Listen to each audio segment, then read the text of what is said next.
A warm welcome to everyone to this interesting conversation that we have planned for today. And we have got a mix of panel. But before I get to introduce the panel, let me just say a couple of things about Coach to Transformation. It's been exactly 10 years since I formed Coach to Transformation now. This is our 10th year of developing coaches. And it's Guys, requesting all of you to please mute yourselves. And along with that, I was muted as well. So yeah, so it's been a journey of developing a lot of coaches over the years and expansions and going for, CTT becoming a brand of its own. As of today, one of the largest organizations which creates coaching in India and beyond. So with that said, let me introduce you to the panel, starting with Dr. Janet Adetu. So Dr. Janet has served as Vice President of ICF Nigeria and is a PCC coach. She sits on various boards in the financial and academic sectors as non-executive director. Janet is a behavior modification strategist, where she leverages result-oriented coaching with roots to help her stakeholders and clientele maximize their career goals, accelerate their productivity, build strategic relationships, enhance growth, secure a sustainable work life, and create personal development balance. Welcome, Dr. Janet, to the conversation and the panel. Thank you so much for joining us. Thank you, Rajas. I really appreciate it so much. Yeah. And the question that I asked you early in the day, so what's your belief about coaching? Honestly, personally, I fell in love with the idea of coaching. And I want to say thank you so much. I met Raja during the pandemic season, and he was the one that enabled me to do a course with CTT. And since then, I've never looked back. I've had a fantastic journey with CTT, and I'm just getting better. But I must say, I decided to go into coaching when I said, first of all, let me even experience what coaching is all about. And for me, my coach was from Canada. I had 12 awesome sessions. And I really love coaching because I'm an executive coach today, board certified, PCC credentialed. But why? Coaching for me is really empowering, and it really does foster growth. It helps people unlock their full potential. And that's what I always tell people, it's whether it's personal or professional.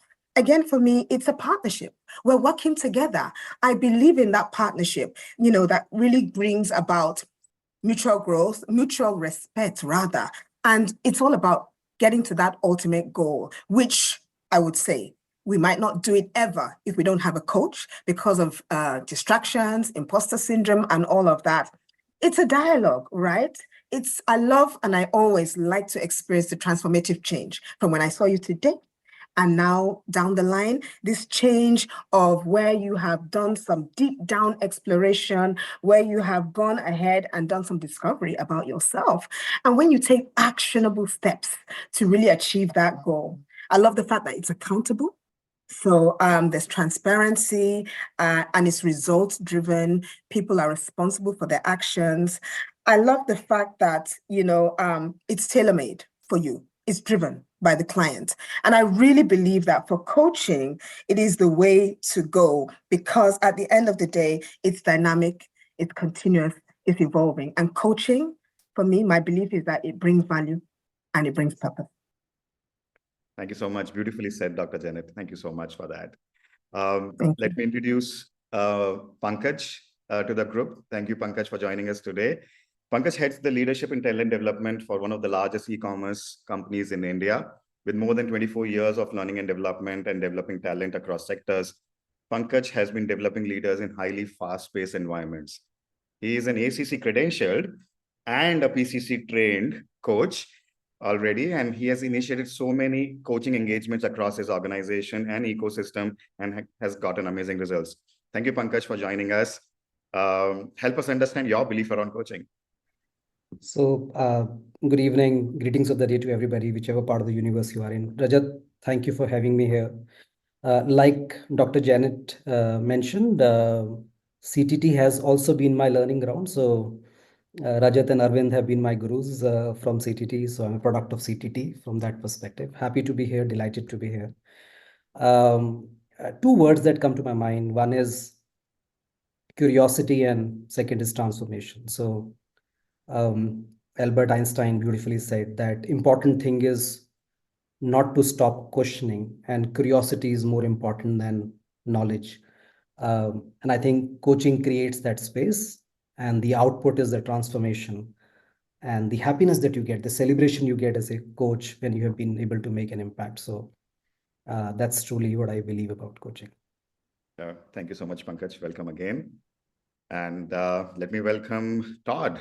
I don't think anybody not knows Todd in the coaching world. So Todd, has more than 25 years of experience across profit and non-profit sectors.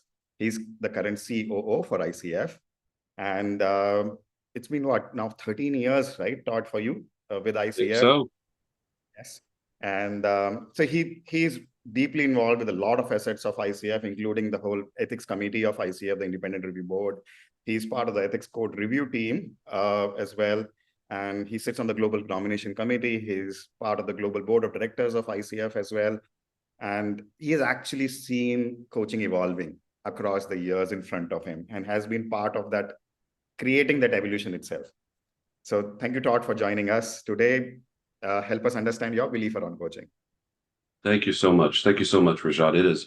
It is such an honor and a pleasure to be with each and every one of you. I've been scrolling through, looking at all the attendees, and I see so many ICF folks, so many current and former global board members. It's just absolutely phenomenal. And Rajat, personally to you, we've had the opportunity to work together for at least the last decade through ethics work and through board work. And it's just such an honor and a pleasure to be here with you personally.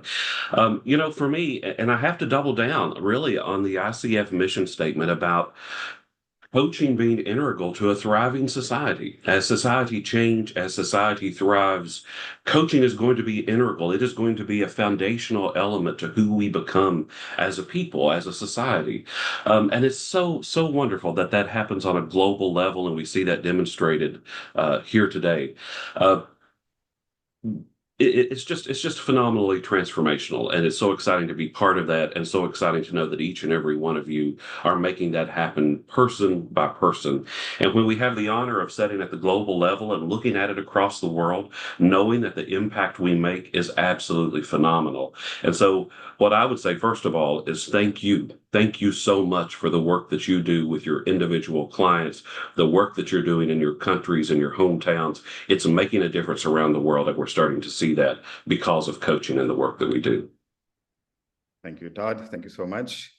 By the way, Bhaskar Natarajan says hi to you. Seeing you after a long time, it seems. Okay. So I think I wanted to run this session and in a fashion where each one of you speaks on each question itself. I don't want to target one question to one person at a time. And and the way I want to run this session is more about how did you see the past, how are you seeing the current, and how are you seeing the future evolving? So the question that comes up for me is, for each one of you, how have you seen coaching growing around you in the last 10 years? What have you seen about coaching as growth construct in your regions, in your areas, in your ecosystems, in your organizations, wherever you have been? What have you seen? Anybody can go ahead. Okay. Thank you so much, Rajat, once again. And it's really a delight and an honor to be here on this panel for such a very apt topic, evolution and changes in coaching. I'm going to speak from the angle of Nigeria. It's amazing because I'm coming from, I don't know if you remember, Rajat, when we first met, and I kept telling you, how are we going to manage this? Because everybody calls themselves a coach. Everybody, even those that did a 10-minute course, those that never did a course, those that call themselves, that are mentors, but still call themselves coaches. Honestly, it's just amazing back then how, and you told me India went through that phase and now you've evolved. I want to say Nigeria also, thankfully, has evolved. Now there's an increased awareness and demand for coaching in Nigeria. Why am I saying that? Now coaching is seen as a professional discipline. Before, people were like, what are coaches? Are they football coaches? You know, they didn't really realize that a coach is a professional discipline, especially when it came to business or executive development. Now we are seeing that many organizations, they're actually looking out for certified coaches. They now know the difference, that there are coaches and there are coaches, and those that are certified, especially through ICF, they are the credible coaches, you know, especially when organizations are trying to develop their leaders, they're trying to improve personal growth for their organizations, and they're trying to help people with career transitions. We're now seeing a high demand, and now people want result-oriented coaching, right? Again, there's a focus on entrepreneurial coaching. Entrepreneurship is huge in Nigeria today. Everybody wants to start their own business, even if they've been working professionally for many years. They all want to start their own business. So some coaches have gone out of their way to specialize in entrepreneurship coaching, trying to support what we call SMEs, small, medium enterprises. They are small businesses, right? Trying to help entrepreneurs. Why? Because the times are challenging. They're trying to help them navigate through the challenges that we're seeing today, trying to help them, you know, build and grow their businesses. Most of them like, how can I make more money? Show me, tell me. That's what they really want out of coaching if they could. But this is because the environment is so competitive, as well as the fact that resources are so restrained now. They really need an accountability partner or some direction, some thought process as to how to help their business grow. Again, in the same light, because I mentioned organizations, we're seeing a huge growth now in people certifying as executive and leadership coaches, because many organizations are now liking the results of coaching. You're seeing now that, to be honest, there's a global playing field now. Many organizations are not just working locally, they are now tapping and integrating into the global markets. And for that reason alone, it's really all about how can we improve our leaders so that they can make better decisions, you know, so that they can have more executive presence, so that they can problem solve, so that they can take the business to the next level. So you see a lot of executive coaches. I do a whole lot of executive coaching and leadership coaching as well from different platforms. Without a doubt, Nigeria is not exempted from technology. In fact, technology has played a tremendous role in the growth of coaching in Nigeria today. So what is it? There's we can connect globally now, thanks to the pandemic, which I'll speak about much later. You know, we can use virtual platforms to train as coaches and become more professionally certified. We can also get more knowledge. We can get more expertise from these virtual platforms. And guess what? Even we as coaches, we're not limited now. We have a world of coaches from the global world platform that we can now reach out to. We don't need to travel long distances to get certified. We don't need to travel long distances to do face-to-face coaching anymore. So the virtual platform is really here to stay, and Nigeria has really tapped into that. And I want to say again now, coaching for professional development and mental health is now becoming a big thing in Nigeria.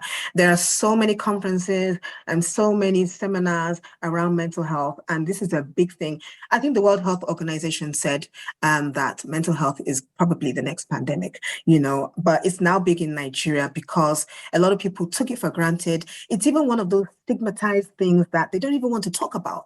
But now through coaching, Nigeria is now infusing it. So it's now not just about productivity and performance. Hey, it's about work-life balance. It's about mental wellness. It's about self-awareness. It's about emotional intelligence. It's about resilience. And it's really about talking about mental health in any way, any capacity. And finally, I want to say, corporate organizations are now investing in coaching. It's becoming a big thing. Return on investment is good, especially when we look at the finance and banking industries, the telecoms industries, the oil and gas industries. They're now really taking on coaching like a plague. Like this is an intervention, because I think scientifically we've been able to prove that coaching is really delivering results. And so everyone's tapping into it. lots of organizations are incorporating it into their space. They're even using it now as strategies to develop talent. So yes, we need a coaching program to develop our talent. And so for that reason alone, we're seeing all these beautiful changes in the coaching space in Nigeria, and that's over the last 10 years. And I'm really happy to be part of that journey. Thank you. Todd, would you want to add as to what have you seen in the last 10 years, as well as one trend that stood out for you in these years? Yeah, it's really interesting, Rajat. You know, I pulled some numbers just because I wondered for myself when I saw the question. When I started with ICF professionally, just a little over a decade ago, we had 17,000 members and we had 5,200 credential holders. And today those numbers stand at a little over 60,000 members and 50,000 credential holders. So, you know, there's undoubtedly been an incredible explosion in coaching and coaches around the world. And to Janet's point, so much of that is really helping the consumer, helping the client truly appreciate what legitimate professional coaching is.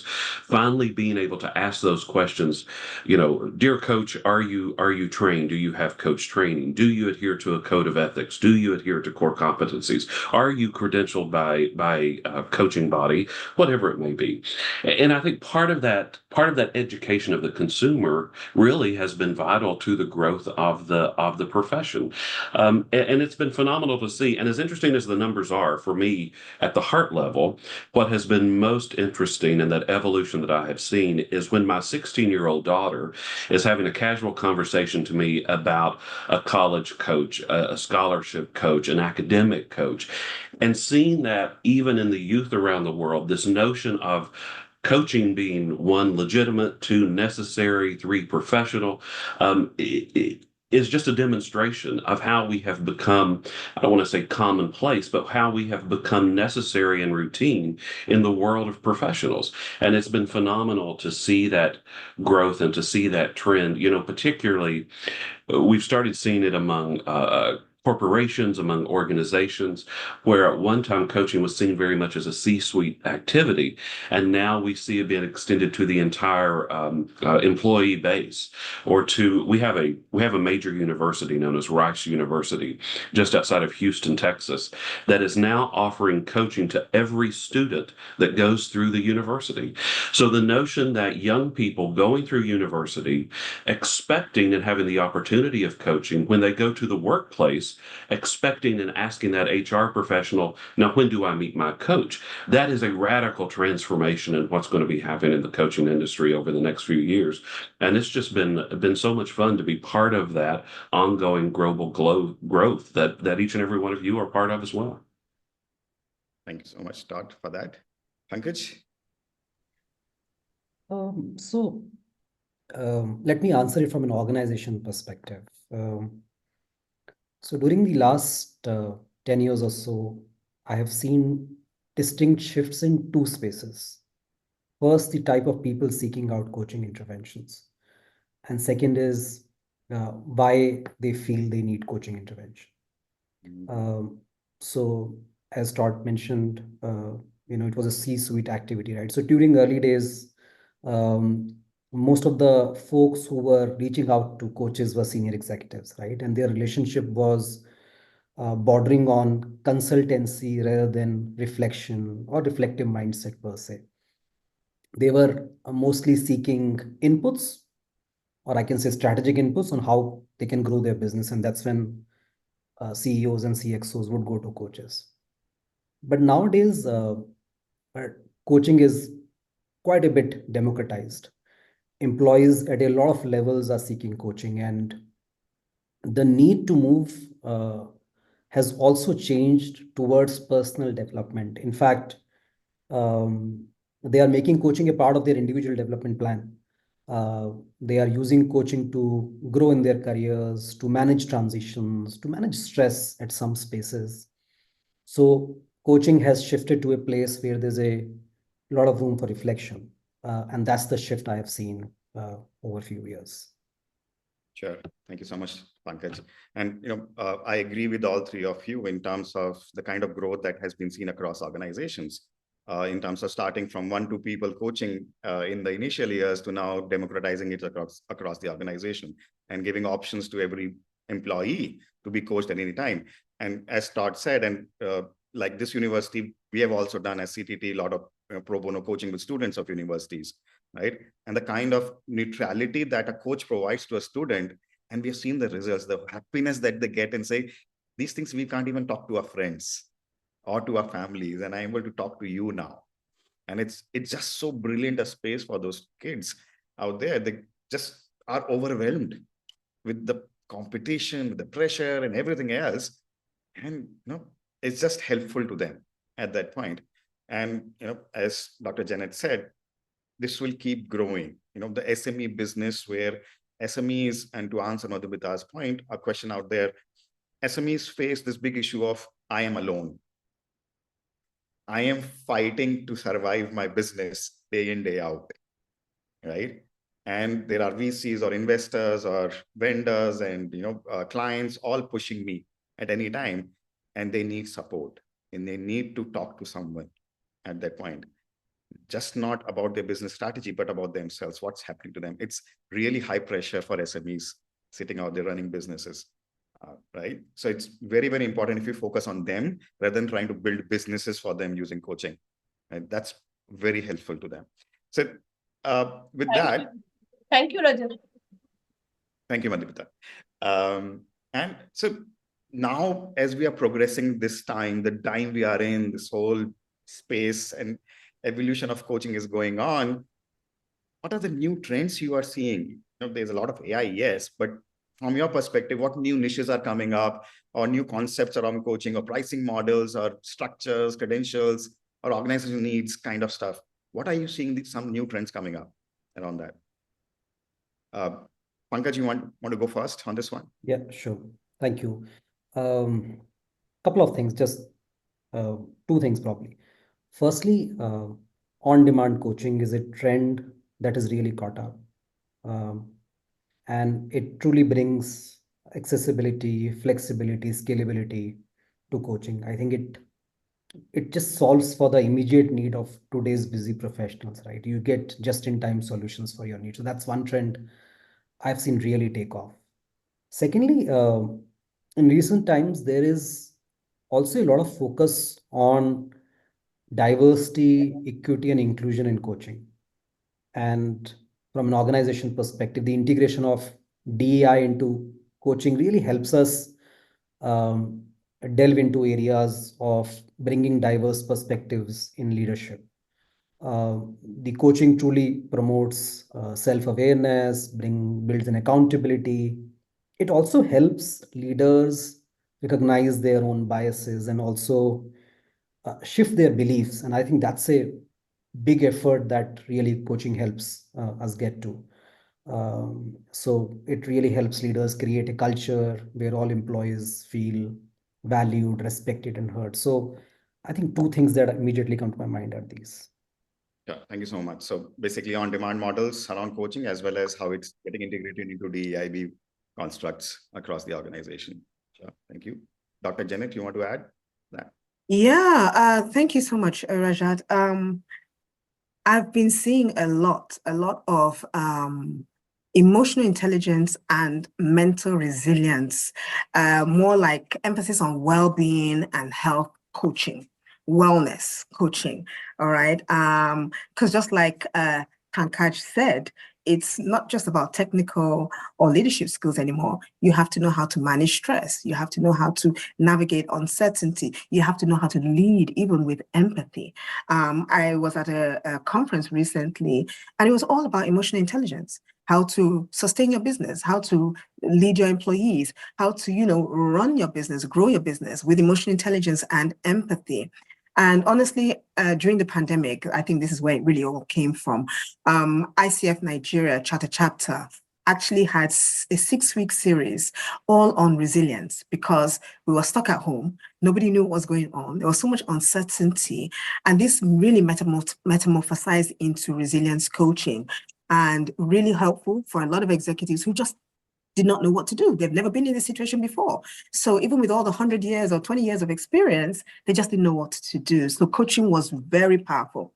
Also seeing a lot of entrepreneurship and startup coaching, startup coaching, because a lot of people are now saying, okay, this is not working, let me do my own thing. And so coaches are now guiding them through processes of how to start the business, how to run the business, what are the things that they need, how to really have a plan. Strategic thinking really goes into such, and leadership as well, what kind of challenges that they're seeing. I do agree with Pankaj about the DEI coaching, which is now coming up, really trying to sensitize people on unconscious bias and things like that, right? But there's another thing that's important. Team coaching is now here, right?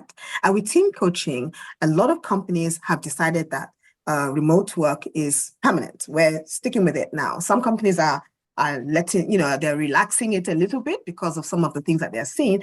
But remote work means as a leader now, how do you manage your team? So we're seeing hybrid and remote leadership coaching. So teaching you how to communicate with your team, teaching you how to team dynamics, how to understand your team from a distance now. It's easier when they're around you, but how do you manage your team from a distance, from a virtual environment, from a virtual platform? And again, performance management. How do you even manage the performance? How can you even see what they're doing? So leaders are using this kind of coaching to build trust, to have engagement, and to really create a good work. And I finally want to say, I think I said it before, I'm really seeing a lot of executive presence and personal branding coaching, because to be a leader is not easy, right? When we're choosing leaders, there's something about you that we expect from a leader. And we're finding a lot of people, an organization came to me and said some of their board members started the lowest rank and they, rose to the top. So they have the executive presence that is required to represent that organization. And so you're seeing them say, hey, I need executive presence. I need coaching on this. I need to change my image. I need to project myself better. It's amazing how many executives don't have confidence. You think they have it, but when you do coaching with them, they tell you they actually lack the way to project confidence, and communication too is not that easy. Body language, saying something without saying a single word, is another area that we're having to project in executive presence. Your communication style, your professional image. Are you representing the organization? When we send you out to international assignments, do you actually represent our organization? It's amazing how 26% of the decision to promote you comes from executive presence. It's amazing, but it really does, and we're really trying to see how we can really bring out the high potential of clients when it comes to that executive presence and personal branding coaching. And finally, digital well-being is something new. There are a lot of platforms now where, again, we're seeing how can we reduce our screen time? How can we have mindfulness now? So you can see some platforms now teaching you mindfulness coaching, calming your nerves, reducing the anxiety, stress management, because they'll tell you, I'm overwhelmed, I'm burnt out. What strategy are you using to reduce your stress? And so that really brings back work-life balance and all of that. But those are some of the niches in coaching that we're seeing. And it's amazing how they're being so powerfully used. Thank you. Janet. And this is very interesting that the entire Nigeria and African region is booming with entrepreneurs as of now. And how coaching is being, the niche of coaching is being defined by this entrepreneurship boom in that region. Yes, absolutely. Where else? Where this is something that I'm noticing in that region. How, absolutely. Yes. Todd, what are you trends that you are seeing? Yeah, it's phenomenal. My colleagues have really ticked the boxes of everything that we are seeing around the world. It is fascinating how small the world is and how similar we are and what we're seeing in coaching. One of the biggest conversations that ICF is having right now, and I noticed that Doomy, our global chair, is on the line, and Sundar, who's on the foundation board. We just came out of a conversation on the role of coaching in this movement of mental wellness. We are seeing, as my colleagues have said, we are seeing a global health tragedy around the world in terms of mental health. And we know that coaching has a role in mental wellness. And we want to be very clear that we do not want to step into the mental health space, but we do want to step into the mental wellness space, because so many clients, so many folks around the world are looking for that next step, that partner who can get them to the next level, who can get them out of the malaise of the day to day and let them be their best self. And we know that coaching has an important role in that. And one of the things we want to do is help the membership around the world, help the folks that are going through coach training programs to understand what their role is in that and how they can be an advocate, not only for their businesses, but for their individual clients in achieving positive mental awareness and mental state as they move forward. And team coaching, again, is another huge thing we're seeing around the world. Businesses, organizations are wanting to ensure that more of their constituents, more of their employees have access to coaching. And so if they can do it on a larger scale, they're absolutely going down that path. And so we see, of course, new team competencies from ICF and other groups. And we think that there's going to be an increased growth in that around the world. And then the other thing we're seeing more of is managers and leaders using coaching skills, coach training programs, being asked to train organizational leaders on coaching skills. And I don't want us to be afraid of that. I want us to see that as a very positive development for the profession, because that means there's going to be more and more people who are attuned to the benefits of coaching. There's going to be more and more people trained to coaching. All of the coaches are going to be able to have more and more business because people are going to want that type of interaction in their personal and professional lives. And as I said at the very beginning, coaching becoming an integral part of a thriving society means that coaching lives in every part of what we do. So let's not be afraid when we see that skill set being used by folks who are trained to use those skill sets in the workplace or in private lives. So, next year is ICF's 30th anniversary. We are still a very, very young profession, and we are going to continue to see coaching evolve over the course of the next 30, 50, 100 years. And we know that the folks coming into coaching today are going to be the people who help to drive that evolution. So the creativity of what coaching is going to become is in the 140 people that are signed on to this session right now and the clients that each of us serve. So I think it's what coaching is going to become is really, to a large extent, the work that these folks right here are doing each and every day. And tomorrow's trends with technology, which I know we're going to get into, that is a whole nother level of interest and excitement. It's just a wonderful world out there for coaching right now. Now that you have said it, the elephant in the room, AI, is it taking over coaching? So what do you think, Todd? How is AI helping us, or how is it going to help us in coaching and not take over? Yeah. It is a great question. AI will not take over coaching. That is my humble position. In a world many years ago, I worked in the travel industry. I was a lobbyist in the U.S. Congress for the travel industry, and it was at a time when online travel agencies started becoming a thing, and travel agents and tour operators were scared to death. And we said, no, they're not part of our industry. We don't want to be part of that. And what we found were tour operators and travel agents did not embrace the new technology. And because they didn't embrace the new technology, a lot of them went out of business. So what we want to do is to look at this new technology, find out how it best fits into the day-to-day work of the coaches out in the field, and to determine, entry-level coaching, there's certainly an opportunity for technology to play a very important role in that going forward. The question then becomes, what is that concierge level coaching? It's a little bit like the managers and leaders question. The more folks are exposed to coaching, statistically, the more they want coaching. So if they are introduced to coaching through a platform, through artificial intelligence, we want to be able to take that person into the next level. Once they find the benefit of that, how do we translate that electronic, that artificial intelligence coaching into that human to human connection that we know is so incredibly vital. As my colleague said earlier, we have this mental anguish over using so many devices and so many technologies. And while that may get our foot in the door, we know that ultimately that person to person connection is going to be so important and so integral in their ongoing development. Now, having said all of that, we need to be very concerned about the ethics and standards around the technology that is currently evolving. We have new and significant venture capital funds coming into coaching really for the first time over the course of the last 5 years or so. And we want to partner with the industry to ensure that things like a code of ethics are still adhered to no matter what the technology is being used, that competencies are still being adhered to.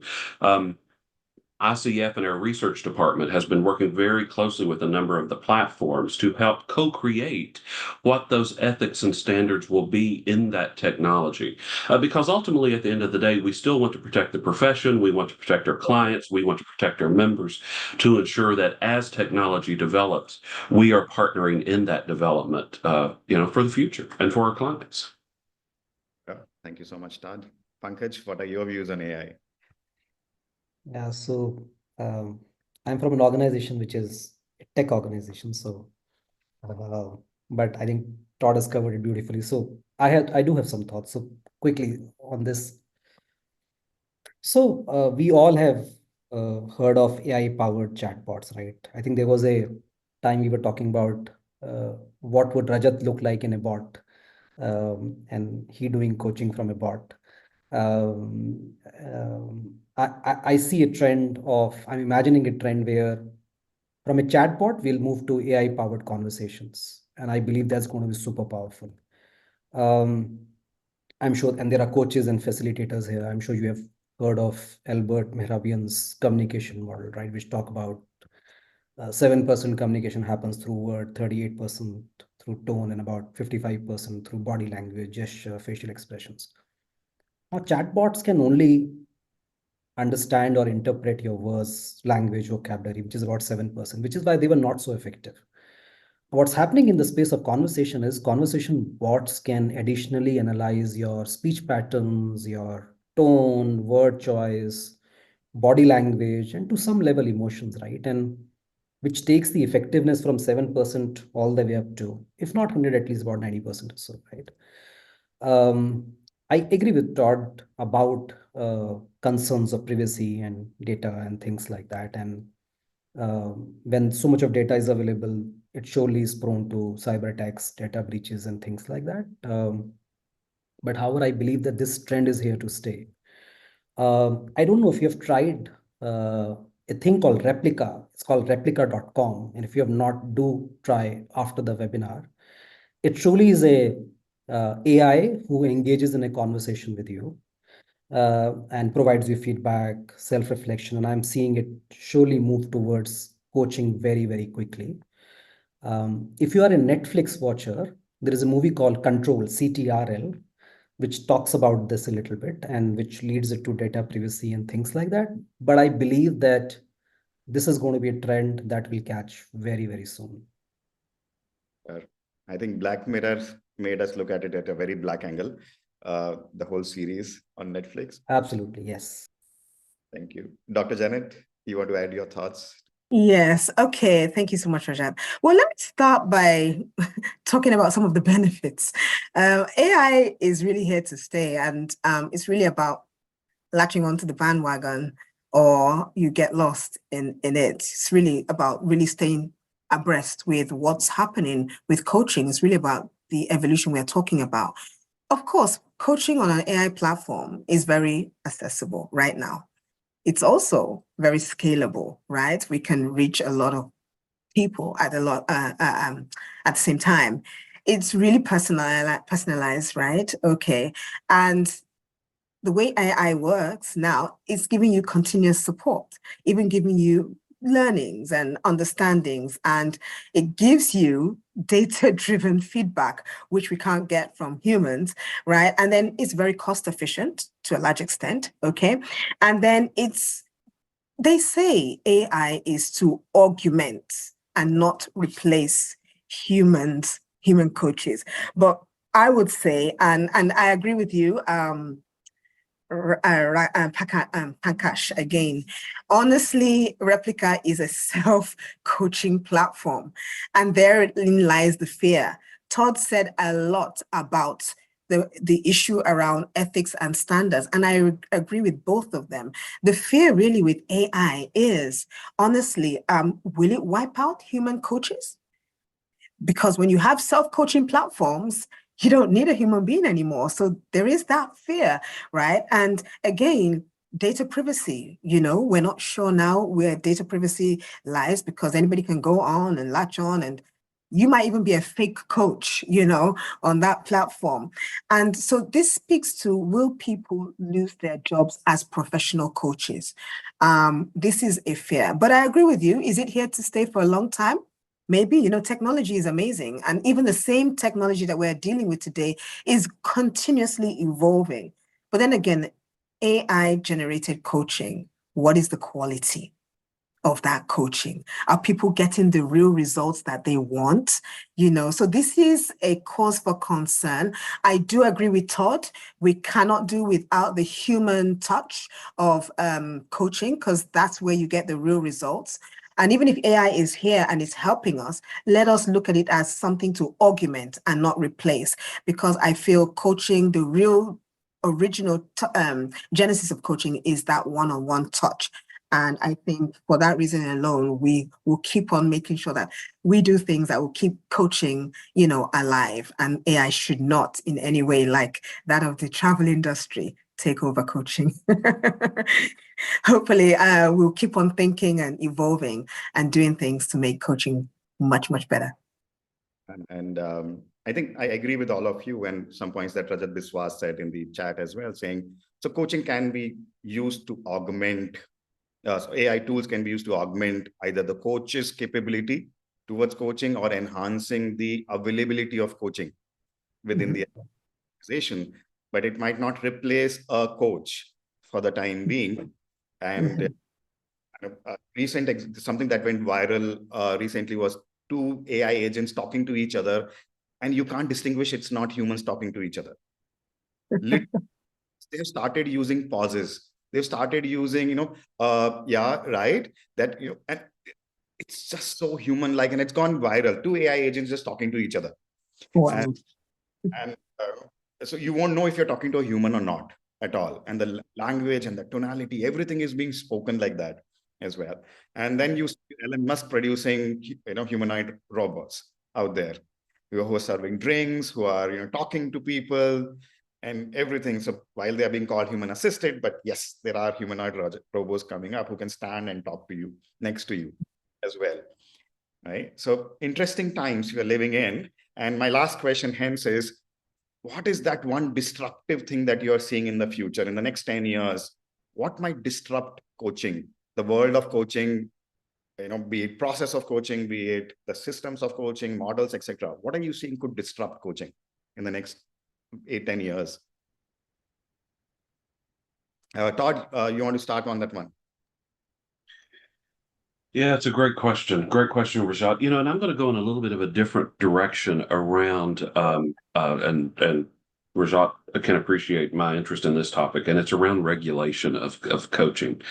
You'll remember 10 years ago, we faced an issue in Brazil where a bill had been passed in the Senate criminalizing the practice of coaching, which would have ultimately potentially put coaches out of business in Brazil. And we were able to work through that. And fascinatingly enough, right now we're still working on an issue in Brazil in which a candidate for mayor of Sao Paulo is a well-known coach, and it has become a political issue in the country. We're working on regulatory issues in the United States, across the EU, in Asia, and different places. And so we have different appetites for regulation around the world. Some people feel very strongly that regulation would help manage issues in which folks are calling themselves coaches and they're not coaches, they're not trained, they're not legitimate coaches. But one of the very fascinating and unique things about our profession is that it can happen to a large extent on a global scale. And if we end up with 100 different pieces of regulation around the world, it becomes a very challenging place to do regulation on a global level. And to this point, ICF has always held the position of coaching should be regulated by the coaching bodies, the professional associations, in partnership with governments who may try to do recognition of coaching versus it being different from the regulation of coaching. So governments determining that the definition of coaching is X and that, you need to have so much training to be a coach as opposed to full out regulation. So, if you ask me what keeps me up at night, it is probably both technology and potential regulation of coaching around the world. And I'll be very honest and frank with you, is that sometimes the major coaching associations around the world can't even agree on the specificities around coaching. So when we go to speak to legislators or regulators, it can become a very challenging conversation.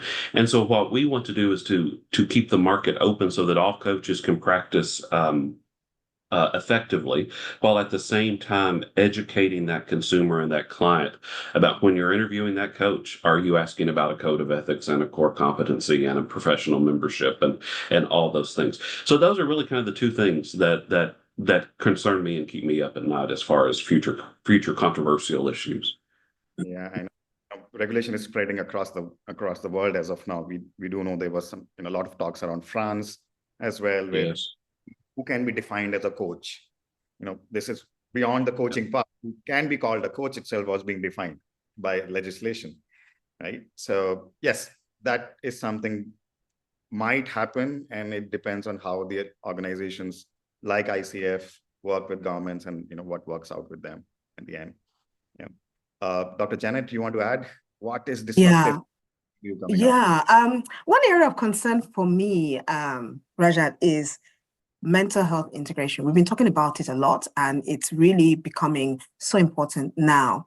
But when we start our coaching sessions, we tell our coaches the difference between coaching, consulting, counseling, and therapy. But now we're seeing a lot of coaches today talking about mental health as if they were trained psychologists, so to say. So there's a thin line between coaching and therapy. And so the question is, and in those days, or even now, you are either wearing your coaching cap or your consulting cap or your therapy cap. You cannot wear the three together. So this is an area that is now changing, and really speaking to, as coaches, do we need to go out and get an additional certification so that we have the prerequisite qualification to speak around psychology coaching and things like that? Because now you get into sessions, right, and psychology really just creep in.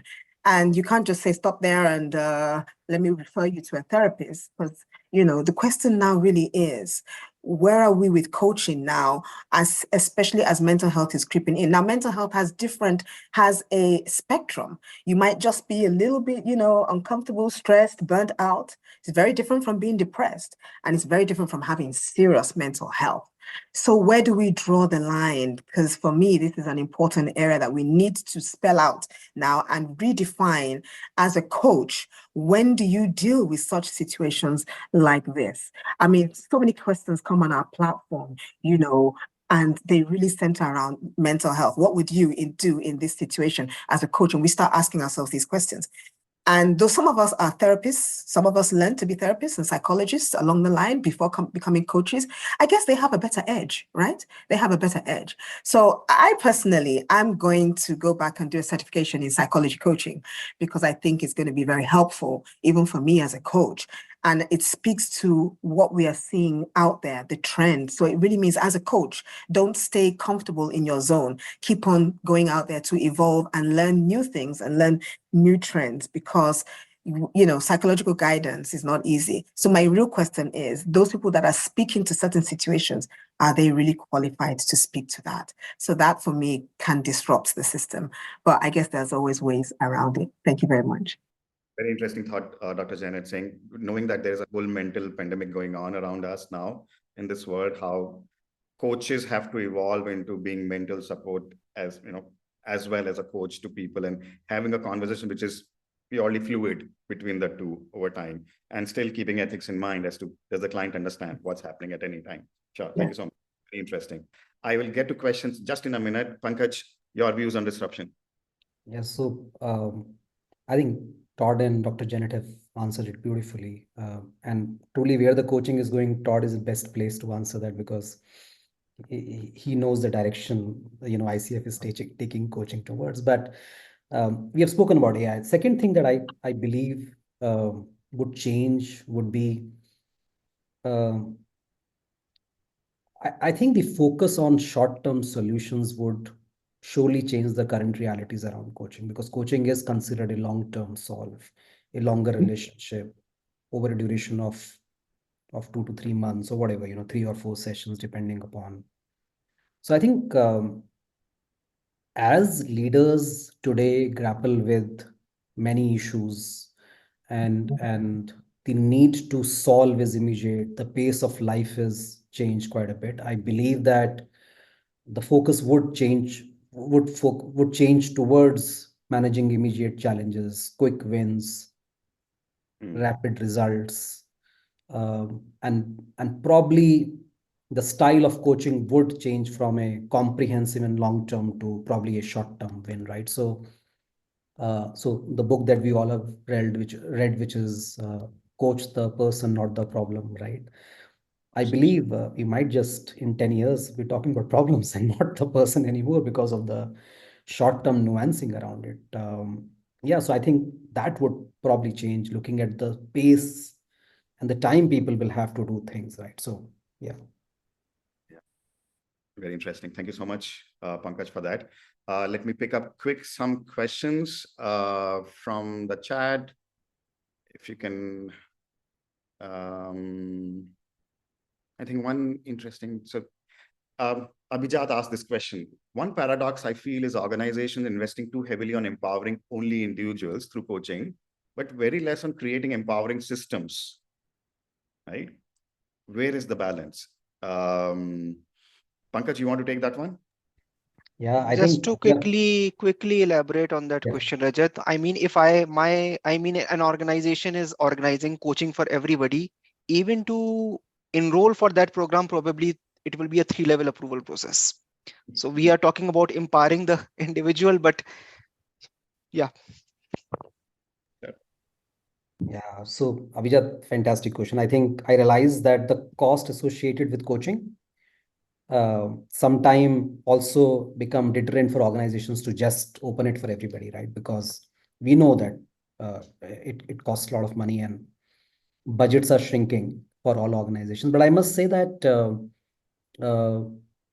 I think evolved organizations are now talking about creating in-house coaches so that they don't have to necessarily bank on external coaches. So the whole piece of ecosystem creation through coaching culture, certifying people or leaders into coaching behaviors, also sometimes sending them to organizations like CTT to get certified and build those skill set, and then create avenues within the organization then to say, can I get an internal coach at different levels of the organization? I think is working, and I know a lot of organizations are doing it. So coaching culture per se from an ecosystem and perspective is emerging as a new trend.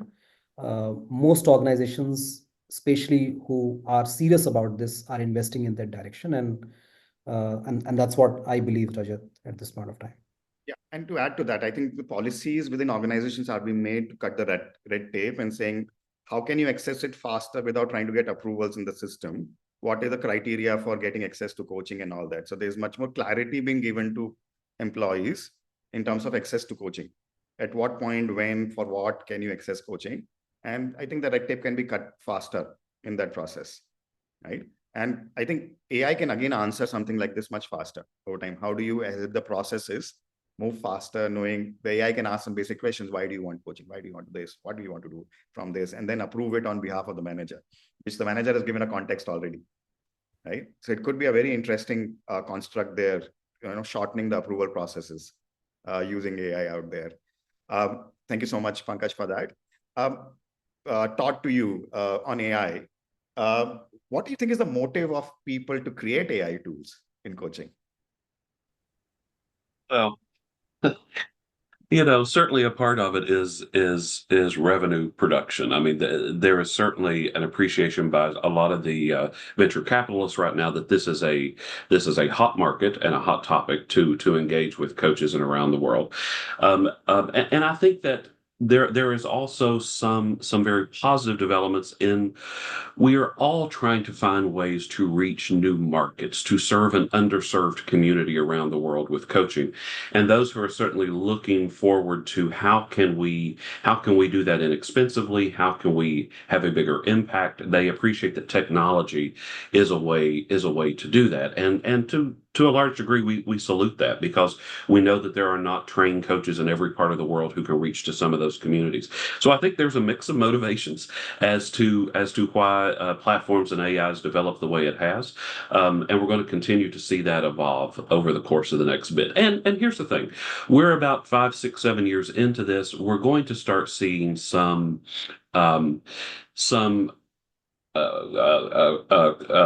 merging of some of the platforms, some of the different opportunities to determine who sort of the big players are going to be over the course of the next few years. And that's going to be an interesting transition over the next couple of years to kind of see how the AI and the platform technology shakes out in terms of a business model going forward. Yeah, thank you for that. And I have experienced AI bots as well in the past. I have spoken to a couple of them as well. I think they have huge amount of limitations today in what they can achieve in terms of being a coach to a human being, be it emotional understanding, be it ability to create empathy at a true level for the other person, or finally the intuitiveness of a human being. Do they carry intuitiveness? And that's what is between us and them as of today. We don't know when that time comes, but they have limiting in terms of at some point they will start giving you some solutioning as of today, right? Because they can't lead you to insight so often. So the current capabilities are all about, I will understand your problem, try to unpeel it, give you a solution and see if that works for you, right? And then can help you with the accountability piece on a daily basis. So that's how I have been seeing coaching bots evolving for the time being. So, but I think, yeah, we are almost on time with this. Thank you so much. It's been a pleasure talking to you. So insightful, the conversation, and a lot of learnings for me as well. Thank you for joining us. Thank you for doing this, Dr. Janet, Todd, and Pankaj. I believe the entire universe of coaching might have gotten something more interesting, more insightful from all three of you today. Thank you so much for doing this. Thank you, too. Thank you. It's a pleasure. Thank you for having us here. Thank you. Thank you, everyone, for joining. Everyone, thank you so much for joining us. To fill in the survey as well that we have launched. It's a very interesting survey. Aishwarya would have sent the link on the chat. Please do fill it. When we come out with the white paper, it will be a very interesting thing for the future of coaches. So thank you so much for joining. Have a great evening, morning, wherever you are, and a day to you. Take care of yourself. See you tomorrow. Bye-bye.